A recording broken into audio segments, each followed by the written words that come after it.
case that got away? Ridiculous. Nonsense. There was a knife in his back and a note on which was written to Sherlock Holmes, 221B Baker Street. Holmes, have you read this article? Yes. I think it's insulting. I think it's true. True. It says that you may be able to solve the crime, but that you wouldn't be able to prevent it. I suppose that is true. Morning, Dr. Watson. Inspector Lestrade, come in, come in. Thank you. Morning, Holmes. Hello, Lestrade. How are you? Never better. Beautiful morning. Just look at it. Care for some coffee? Oh, no, thank you, Dr. Watson. You know, a day like this makes me feel awful. What's wrong? That's what's wrong. The article. The corpse. And you don't know who it is. He does know who it is. How do you know I know who it is? Do you? Yes. How did you know? An unidentified corpse is annoying, but not distressing. Lestrade is distressed. I am not. Yes, you are. You know who the murdered man is. I know who the killer is. You do? Yes. Well, then what's your problem? He doesn't know how the killer did it. Well, the paper says that he was stabbed. What's the killer's name, Lestrade? Harry Rigby. Harry Rigby. He robbed a bank 3 years ago. He's in prison. He got out yesterday. You never found the money or his accomplices. True. So from the moment he stepped out of jail, your men have been watching him. 15 of them, my best men. And you're his alibi. Where's Rigby now, Inspector? Rooms in Battersea. And your men are still watching him. Every second. Holmes, I was wondering if you'd come along and take a look at the place and tell me how Rigby is getting out and back in again without my men seeing him. Would you do that for me, Holmes? Lestrade, you couldn't keep me away.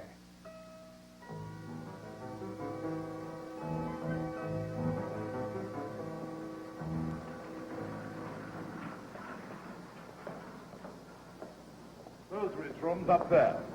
The ones with the curtains drawn. Now, I've got 3 men in this courtyard, 3 men in the street in the front, 3 men at the back, and 2 men on the corridor outside his room. What time did he turn his lights off last night? 11:35 last night. That's 5 minutes after Rogers was killed 10 miles from here with your name in his hand. Was there any connection between Rogers and Rigby? Connection. Rogers was an accomplice in the robbery, although we couldn't prove it. There were 3 accomplices, weren't there? And now there are 2. Each one will get a bigger share of the stolen money. They'll get nothing because he's going to kill them. That's impossible. It's also impossible to get past my men. The men on the roof, Lestrade? 4 of them. Well, there must be some obvious, simple explanation. What do you think, Holmes? Simple, possibly. Obvious? Not yet.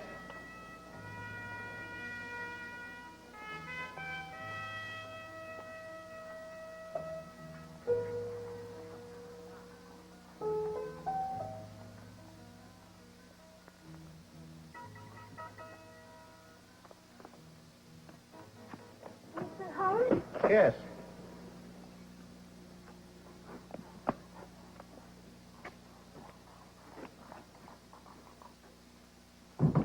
Message.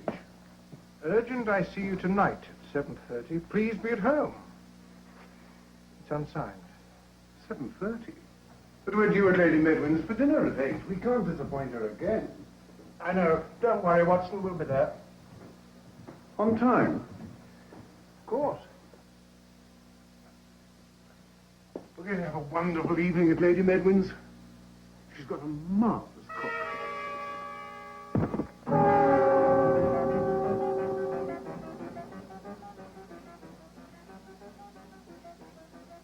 Who is he? Our 7:30 appointment? Do you know? No. But he's the second man in 24 hours who's tried to see me and hasn't. Alfie Simmons. He's a member of the Rigby gang. Yeah, just the same as George Rogers last night. Rigby got them both. Everyone knows it. Why don't you arrest him?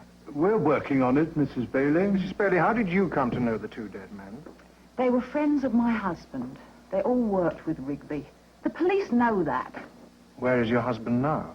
Doing the first sensible thing in his life. Hiding. Where Rigby can't find him. I'd like to talk with your husband, Mrs. Bailey. I don't think he'd be interested, Mr. Holmes. People who try to meet with you seem to have a way of dying. No, I don't think he'd be interested, Mr. Holmes. Mrs. Bailey, are you afraid to talk to me? I have a little pub, the Crown, in Allen Street. Any time.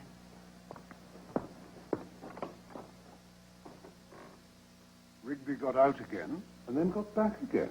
And my men never saw him. This morning you said the answer was probably simple and obvious. And you said it wasn't obvious. And now it's not even simple.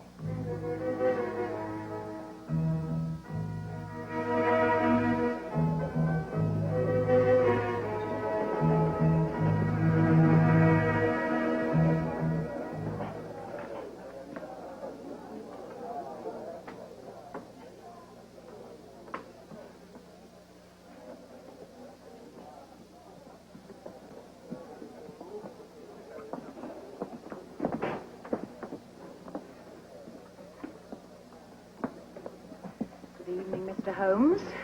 Dr. Watson, what can I do for you? Mrs. Bailey, I assume you know where your husband is hiding. It's vital that he sees me. If I knew where he was, and I'm not saying that I do, but if I knew, I wouldn't give him that message. Not only that, if he wanted to see you, I would try and talk him out of it. It's for his own safety, Mrs. Bailey. If you're interested in my husband's safety, you arrest Harry Rigby. The police have no evidence to arrest him. Well, he's murdered 2 men already. How many more does he have to kill before you decide there's enough evidence? I don't understand you. It's obvious. Rigby doesn't want to share that bank money, so he's killing off his partners. Yes, my husband was one of them. Everyone knows it. There are 2 dead men and the motive. But that doesn't interest the police. And do you know why? Because all they want to do is get the bank money back. They don't care if my Charlie lives or dies. You tell Scotland Yard to arrest Harry Rigby. And then we'll talk about meeting my husband. Good night, gentlemen. I can't say I blame her.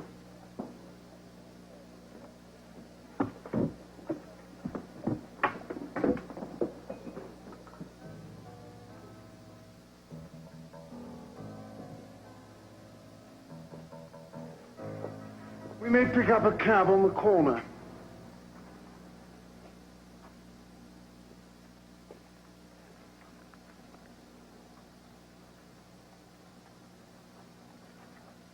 I'm not afraid to talk to you, Mr. Holmes. Be back here after midnight. Charles Bailey.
He wasn't the smartest man in the world, Charlie. And he wasn't afraid of no one, except Harry Rigby. He told me so himself. That's why I was hiding. And he would have stayed hiding. you hadn't come into the picture. The famous Sherlock Holmes. He knew that the police couldn't protect him from Rigby, but he thought the famous Sherlock Holmes could. The famous Sherlock Holmes couldn't, could he? I'm sorry, Mrs. Bailey. Oh, I'm sure you're sorry, Mr. Holmes. Are you sorry for Charlie? Or are you sorry for me? Or are you just feeling sorry for the famous Sherlock Holmes? And you, Inspector Lestrade of Scotland Yard. I promise you, Mrs. Bailey. Oh, you don't have to promise me anything, Inspector Lestrade. I'll promise you something. I'm going to kill Harry Rigby. Mrs. Bailey, I don't think you mean... Oh, yes, I mean. I mean to kill him just like I said. I know you've been watching him night and day. And you're going to keep on watching him. But he's too smart for you. And one day you're going to have to stop watching him. And then I'm going to kill him.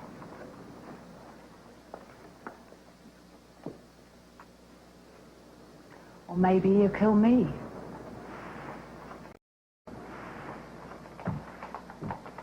And we still don't know how he's getting in or out. Maybe there's a secret passage. There's no secret anything. No door, no passage. It's impossible. When you remove the impossible, whatever remains, however improbable, is the truth.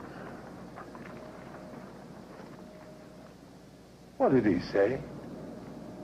He said, when you remove the impossible, whatever remains, however improbable, is the truth. Well, that's what he said. But what does it mean? I don't know.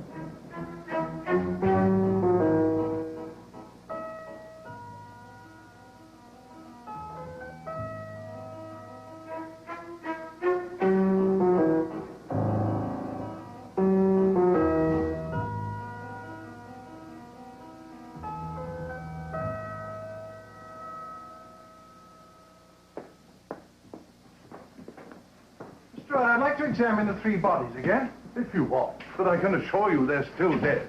I'll send a man down to assist you. Tell me, how tall is Rigby? How tall? Well, I'd say about Dr. Watson's height. 6 foot or so. Thank you. Anything else? No, I don't. Yes. Could you ask your man when he comes down to bring a ruler? A what? A ruler? That's what I thought you said. A ruler. Why? It will tell me whether or not Rigby has been getting out of his house. A ruler is going to tell you. Exactly. That's what I thought you said. I won't ask you why a ruler's going to tell you. Why is a ruler going to tell you? I want to measure Harry Rigby's alibi. Any particular sort of ruler? No, just an ordinary 12-inch ruler. Just an ordinary 12-inch talking ruler? Exactly, you understand. Of course. I shall be in my office if you want me. Holmes, may I ask? There's no point in waiting for me, Watson. I'm going to be some time. I'll see you back at home. All right, Holmes. But By this the way, ruler... man, I wonder if you'd drop by Lestrade's office and find out whether Rigby was left or right-handed. Left or right-handed? Anything else? No, I don't. Yes, could you pick up a jar of marmalade? Marmalade? For breakfast? Yes, of course.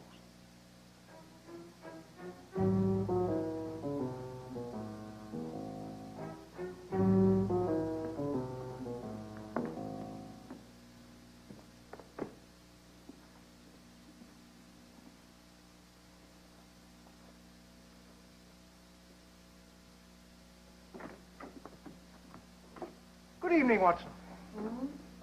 Oh, hello, Holmes. I didn't hear you come in. I was so engrossed in this book. Really?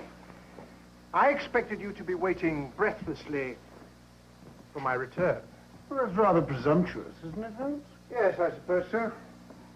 How do you like reading Plato in the original Greek? It's fascinating. Absolutely fascinating.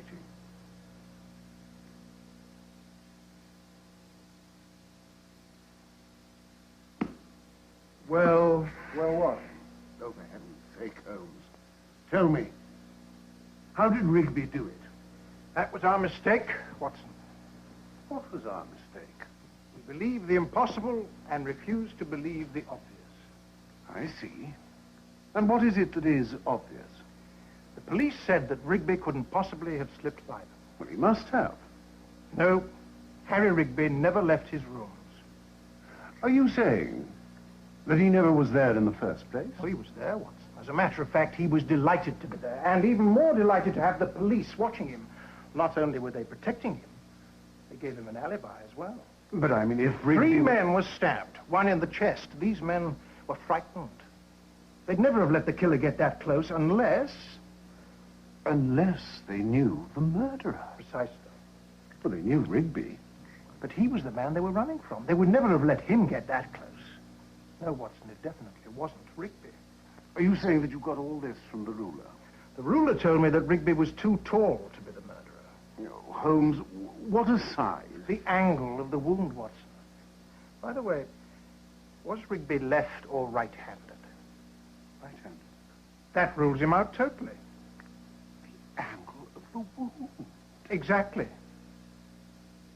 You know who the murderer is? Yes, Watson, I know who the murderer is, but proving it is another matter. Meanwhile, let's report our progress to Mrs. Bailey. We're going to need her help. Well, I don't think that Mrs. Bailey will be inclined to help you. Really? You don't think she'll help? No, I don't think so. I think she will.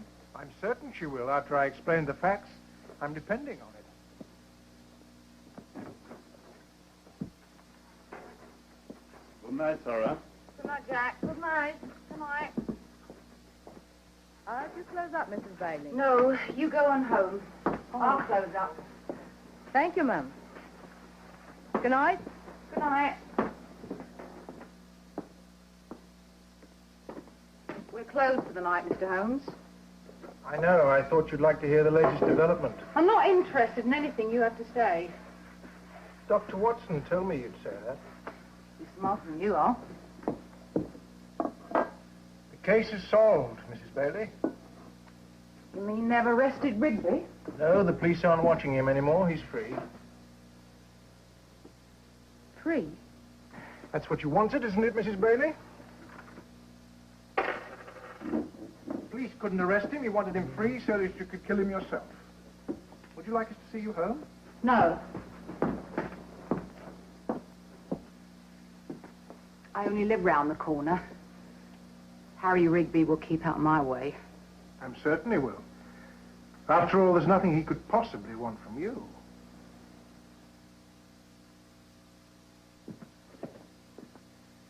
Good night, Mrs. Bailey. Good night.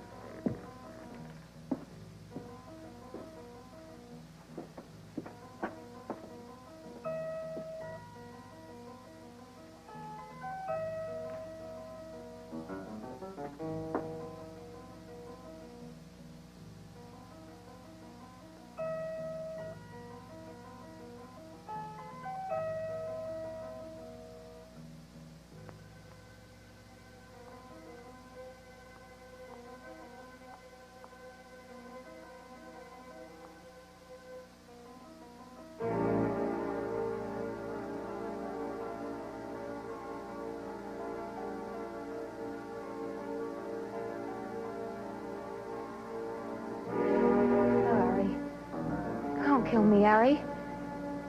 You kill me and you get nothing. I'm the only one who knows what the money is now. The others are dead. They're all dead. We don't have to split the money 4 ways now. Just the 2 of us, Harry. 50-50, just the 2 of us. I did it for us. I killed them so that we could keep it all. I knew you'd understand. Harry, you do understand, don't you? Harry, please.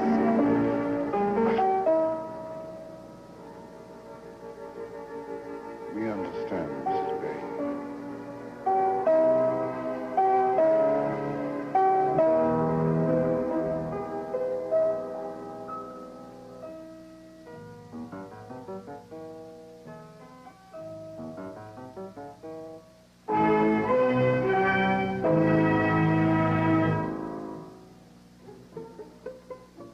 Holmes, are you ready? We're already 10 minutes late. Ready in half a tick, Watson. Oh, Holmes, come along. We promised... Lady Medwin, that nothing would prevent us getting there this time on time. Let's go, Watson.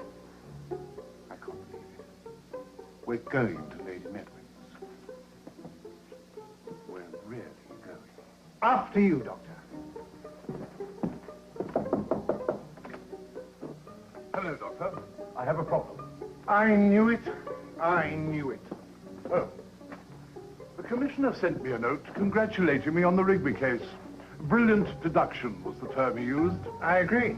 He'd heard that I told everyone that the key to the case was in the angle of the wound. He asked me around to his house tonight to explain it to him. Then what's the problem? I don't know what the angle of the wound means. It's perfectly simple, Lestrade. I'll explain it to you. Lady Medwin is waiting. Oh, no, just a moment, Holmes. Lestrade is in trouble. You see, Lestrade, if a tall person or a short person striking with a knife would make the same arc through the air, the only difference being the point of entry. Well, that makes sense.